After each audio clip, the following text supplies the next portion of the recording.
Assalamualaikum warahmatullahi wabarakatuh. Rahayu, Sagung Dumadi. Masih bersama kami, Gajah Mada, bagian ke-30.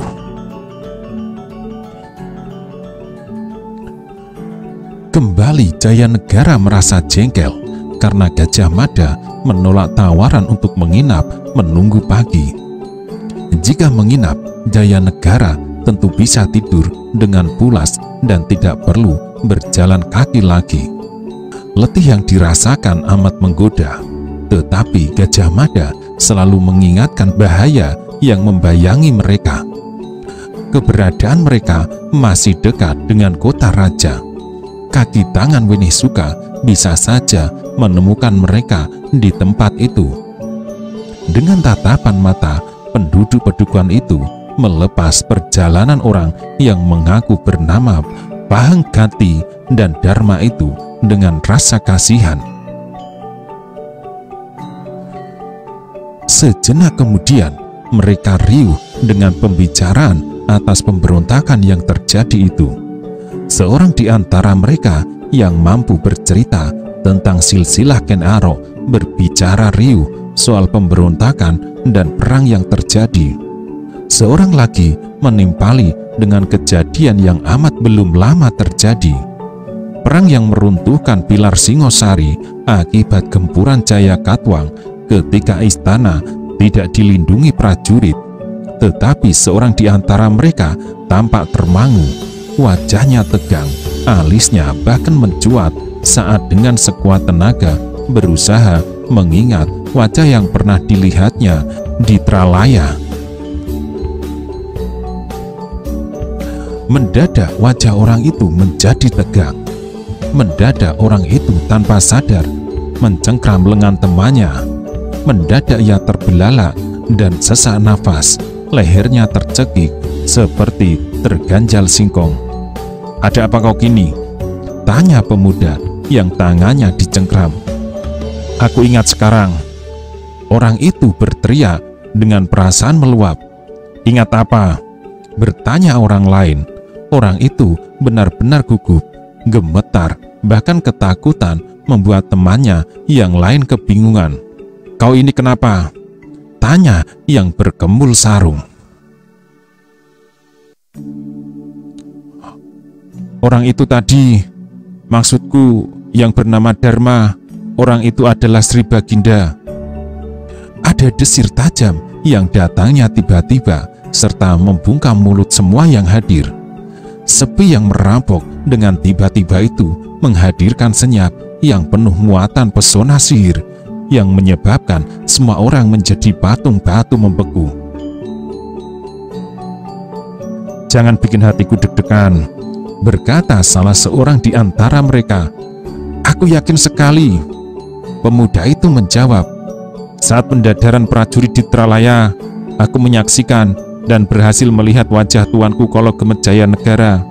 Sekarang aku baru ingat, orang itulah tuanku Jayanegara.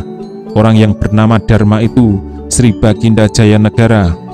Aku yakin sekali, aku berani bersumpah kejatuhan kerbau atau ditabrak kuda larat. Orang tadi itu benar-benar Sri Baginda." Maka gejolak yang aneh mengharut biru dan carut marut di hati mereka. Dalam pada itu, bintang-bintang gemerlapan di langit yang luas.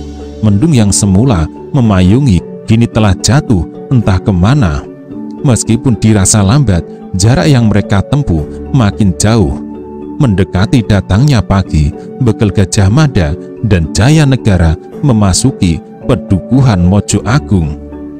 Sebagaimana pendukuhan lain, penduduk Pedukuhan Mojo Agung juga sudah mendengar apa yang terjadi di kota raja. Di pintu pedukuhan terlihat beberapa orang melakukan penjagaan, mengamankan Pedukuhan Mojo Agung dari kemungkinan buruk. Gajah Mada dan Sri Jayanegara memasuki pedukuhan itu tidak melalui jalan utama, tetapi memilih melewati sawah untuk kemudian mengendap-endap melewati pekarangan orang hingga akhirnya sampai di pekarangan Buyut Mojo Agung. Gajah Mada yang telah berada di pekarangan itu bergegas menuju pintu Butulan, sebuah pintu yang menghubungkan gandok belakang dengan pekarangan. Merasa keadaan aman, tidak ada orang yang memperhatikan, Bekel Gajah Mada segera meloncat.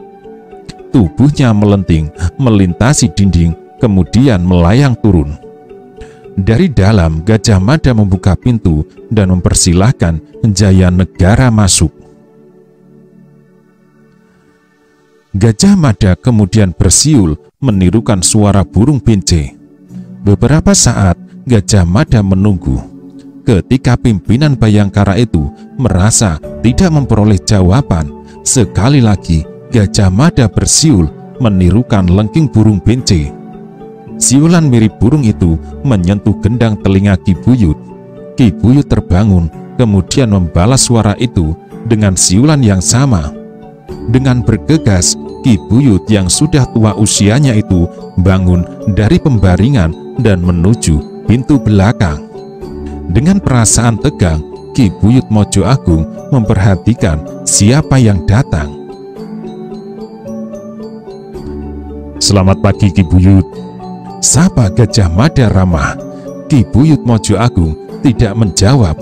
Perhatiannya tertuju kepada orang yang datang bersama Bekel Gajah Mada. "Tuanku Baginda, Ki Buyut," jelas Gajah Mada. "Oh," Ki Buyut berdesis. "Mari silahkan tuanku, mari." Ki Buyut membawa kedua tamunya yang datang di pagi buta itu ke ruang tengah. Melihat sebuah dingklik panjang, Jaya Negara tidak bisa menahan keinginannya membaringkan diri. "Apa yang terjadi, anak Angger Bekel?" Ki Buyut tidak bisa menahan rasa ingin tahunya. "Banyak orang yang bercerita tentang kerusuhan yang melanda kota raja. Bagaimana, anak Angger?" Gajah Mada mengamit Jaya Negara untuk tidak berbaring. Jaya Negara yang mengalami letih luar biasa merasa betapa nikmat saat berbaring itu. Nyaris saja Jaya Negara lelap dalam mimpi. Ramalan yang pernah Ki Buyut katakan itu ternyata terbukti menjadi kenyataan, berkata Gajah Mada. "Hari ini Rakuti berontak dan dengan amat terpaksa.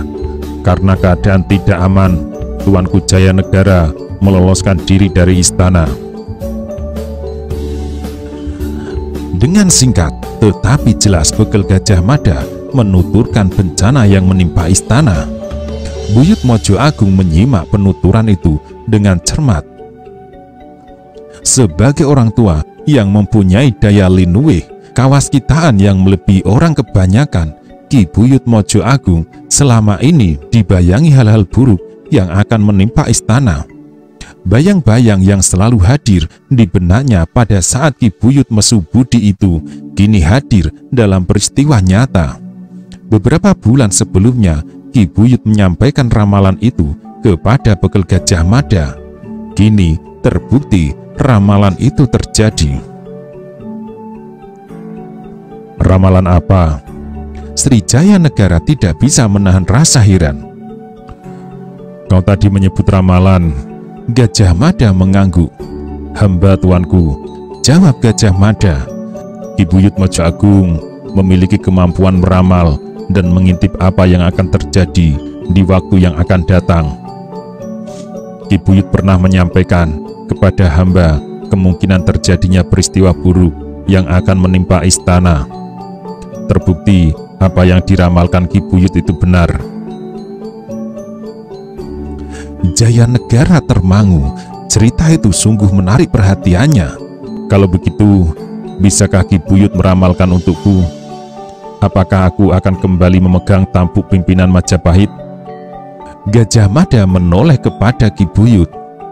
"Hamba tuanku." Ki Buyut Mojo Agung menjawab. "Apa yang dikatakan anak Angger Bekel Gajah Mada tak semuanya benar. Terlampau berlebihan jika dikatakan hamba mampu mengintip peristiwa di masa yang akan datang. Yang terjadi adalah hadirnya mimpi yang membuat hamba resah. Lalu hamba mencoba mengotak-atik mana dari mimpi itu.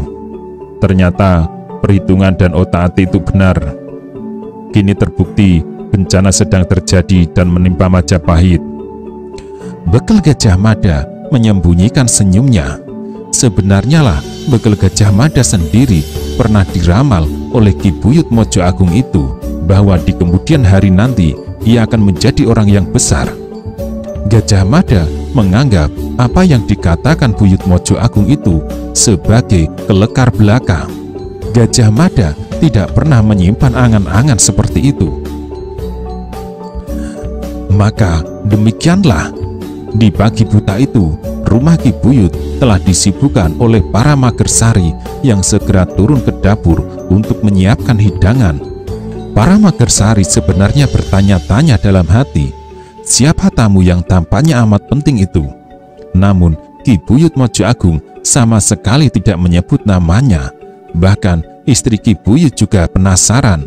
Namun karena Ki Buyut bersikukuh untuk tak menyebut siapa tamunya, maka Nyai Buyut tidak bertanya lagi.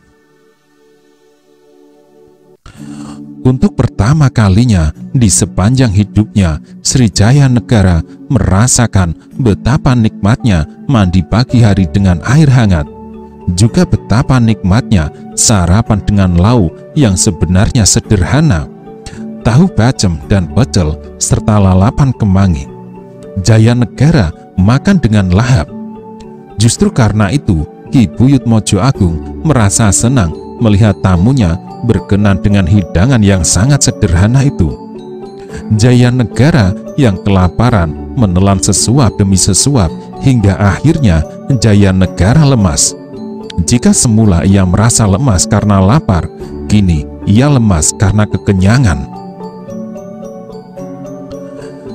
Berbeda dengan Jaya Negara, Gajah Mada tidak memuasai diri dengan balas dendam makan sekenyang-kenyangnya. Dalam perjalanan hidup yang ditempuhnya, Gajah Mada selalu syarat dengan laku prihatin, tidak memanjakan diri dan makan sekedarnya dengan membiasakan diri berhenti makan sesaat sebelum kenyang. Bahkan sebenarnya bukan berhenti makan sesaat sebelum kenyang, karena amat mungkin yang dimakan tidak ada. Fajar menyingsing di langit timur. Surya pagi hari menyapa ramah kepada siapapun. Justru di saat fajar itu, ketika semua orang memulai kegiatan hidupnya mencari nafkah, Ki Buyut Mojo Agung mempersilahkan Kala Gemet untuk beristirahat. Bahkan Gajah Mada memagari Jaya Negara dengan peringatan keras untuk tidak keluar dari dalam bilik. Ki Buyut yang melihat Srijaya Negara benar-benar letih segera mengundang dukun pijat. Pijatan itu terasa benar-benar nikmat. Dengan cepat Jaya Negara terlelap dalam pelukan mimpi. Di pendopo kabuyutan yang sederhana tetapi dikelilingi berbagai jenis tanaman yang asri, Ki Buyut dan Gajah Mada berbincang. Apa rencana Anggir selanjutnya? Bertanya Ki Buyut. Bekel Gajah Mada menyapu halaman dengan pandangan matanya. Aku akan kembali ke kota raja, Ki Buyut. Jawab Gajah Mada. Aku akan melihat perkembangan yang terjadi di kota raja. Di samping itu, aku harus bertemu dengan anak buahku. Oleh karena itu, aku titipkan keselamatan Sri Baginda kepada Ki Buyut. Buyut Mojo Agung mengangguk. Meski demikian, aku tak berani menjamin anak Anggir. Jawab Ki Buyut. Jarak antara Mojo Agung dengan kota raja bukan jarak yang jauh. Para prajurit berkuda bisa menjangkau tempat ini dengan amat mudah. Bahkan semalam beberapa kali tempat ini dilewati orang yang berkuda. Ratusan orang singgah dalam perjalanan mengungsi.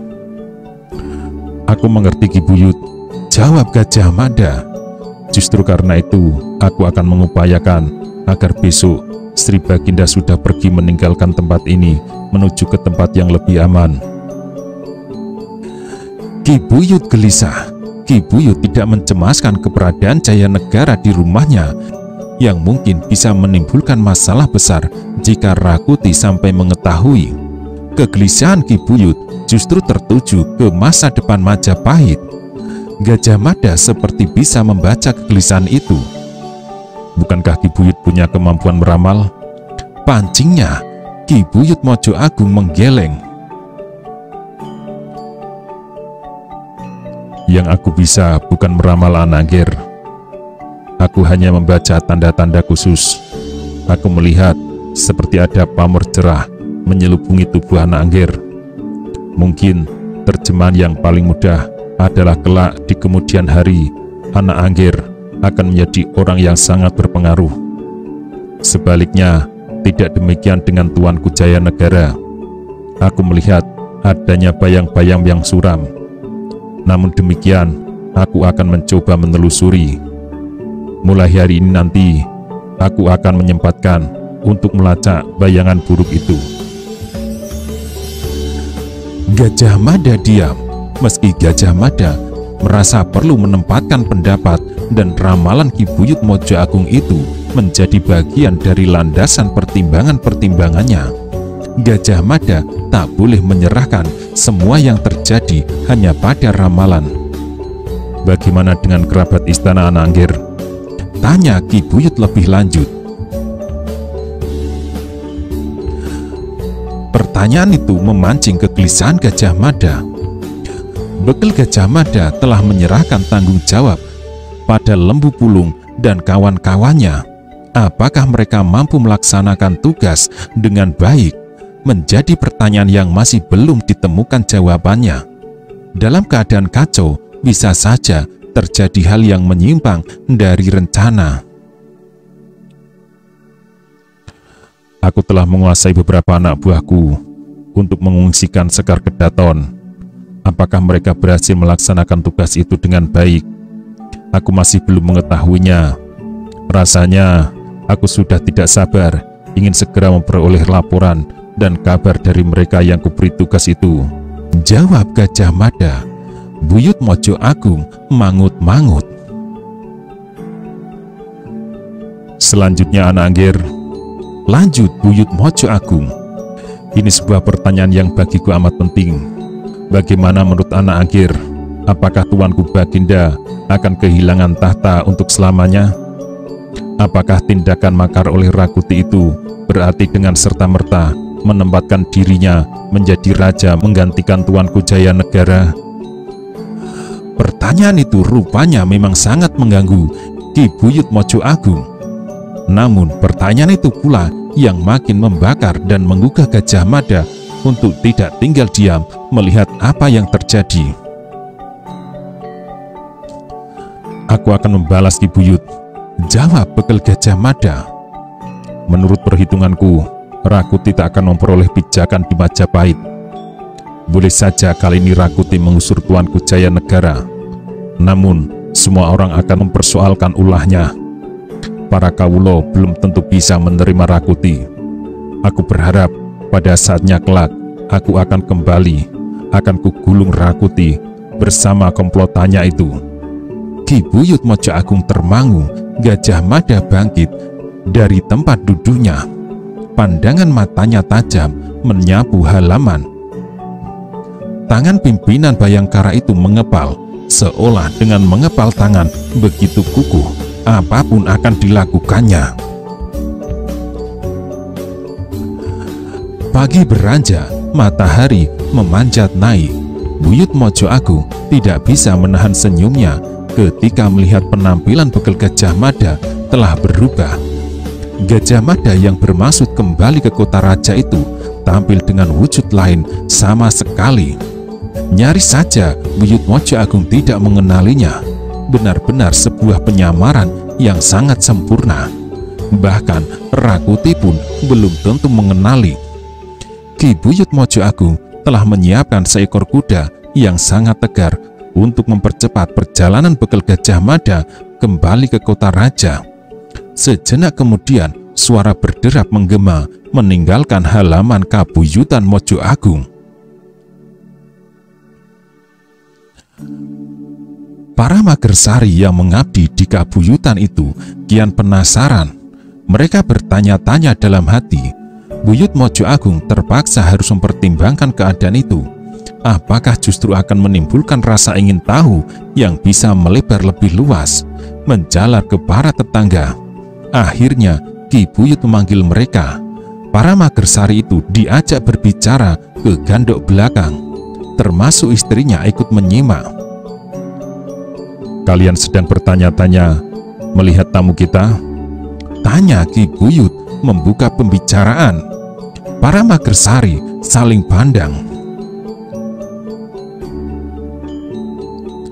"Ku minta apa yang akan kuceritakan ini jangan sampai diperpanjang kepada orang lain. Aku bercerita justru untuk meredam mulut kalian. Kalau tidak aku ceritakan, mungkin kalian malah berbagi dengan tetangga. Oleh karena itu, aku tak keberatan kalian mengetahui siapa tamu kita. Namun, dengan catatan, jangan berbicara kepada siapapun. Jaga mulut kalian." Para Magersari saling pandang. "Apakah kalian sampai membocorkan?" lanjut Ki Buyut Mojo Agung. "Aku akan sangat kecewa. Lebih dari itu, perbuatan itu bisa mengundang bencana ke rumah ini. Kalian ingin bencana yang kumaksud itu benar-benar terjadi?" Salah seorang dari Magersari itu bangkit. "Kalau pemberitahuan Ki Buyut kepada kami mengenai siapa orang itu bisa mengundang bahaya, aku berpendapat sebaiknya Ki Buyut tidak perlu bercerita," ucap Magersari lelaki itu. "Benar Ki Buyut," tambah Magersari yang lain. Ki Buyut menggeleng. "Aku justru ingin memberitahu kalian siapa tamu kita, supaya kalian ikut bertanggung jawab menjaga rahasia ini. Jangan bocorkan kepada tetangga, bahkan jangan kepada anak kalian sendiri. Bocor kepada seorang saja berarti itu akan menjadi rahasia umum. Semua orang akan mengetahui bahwa pada saat ini Tuanku Jayanegara bersembunyi di rumah Ki Buyut." Tersentak kaget para Magersari. Bahkan diantaranya gemetar karena amat gugupnya. Mereka tak mengira orang yang bersembunyi di rumah Ki Buyut itu benar-benar orang yang sangat penting, Raja Majapahit. Para Magersari saling pandang. Wajah mereka benar-benar membeku dan tak berani menganggap persoalan yang dihadapi Ki Buyut persoalan yang remeh. "Tuanku Jayanegara Ki Buyut," salah seorang menegaskan. Ki Buyut mengangguk. Secara pribadi, Ki Buyut merasa para Magersari adalah orang-orang yang mengabdi kepadanya dengan ketulusan hati. Bahkan hubungan yang terjalin antara Ki Buyut dan keluarganya dengan para Magersari tidak ubahnya seperti keluarga sendiri. Dudu sana, dudu kadang, yen mati melu kelangan. Kabar mengenai pemberontakan yang kita dengar kemarin ternyata benar. Ki Buyut menambahkan, Winesuka mengerahkan pendukungnya melakukan tindakan makar. Perang pun pecah karena serbuan pemberontak itu tak bisa diatasi. Akhirnya dengan sangat terpaksa Sri Baginda diungsikan. Rumah kitalah yang dipilih untuk menyembunyikan Tuanku Jayanegara. Marilah sekarang kita membayangkan bahaya macam apa yang akan menimpa rumah ini jika keberadaan Tuanku Jayanegara di sini sampai diketahui para tetangga. Tetangga yang belum tentu mempunyai hati yang baik, setidak-tidaknya baik kepadaku. Jika mereka mengetahui kita menyembunyikan Sri Baginda, bisa saja orang yang tak suka itu justru melaporkan hal itu kepada Rakuti. Bagaimana?" Para Magersari terdiam bungkam. "Lalu di sana yang meminjam kuda tadi siapa?" Kini Magersari wanita bertanya. "Di istana ada sebuah pasukan khusus. Pasukan itu memiliki tugas khusus menjaga istana, mengamankan raja, beserta segenap keluarganya. Pasukan khusus itu bernama Bhayangkara. Nah, Kisana yang tadi pergi membawa kuda kita adalah pimpinan pasukan khusus Bhayangkara itu. Bekel Gajah Mada namanya. Ia kembali ke kota raja untuk melihat perkembangan terakhir. Para Magersari makin takjub.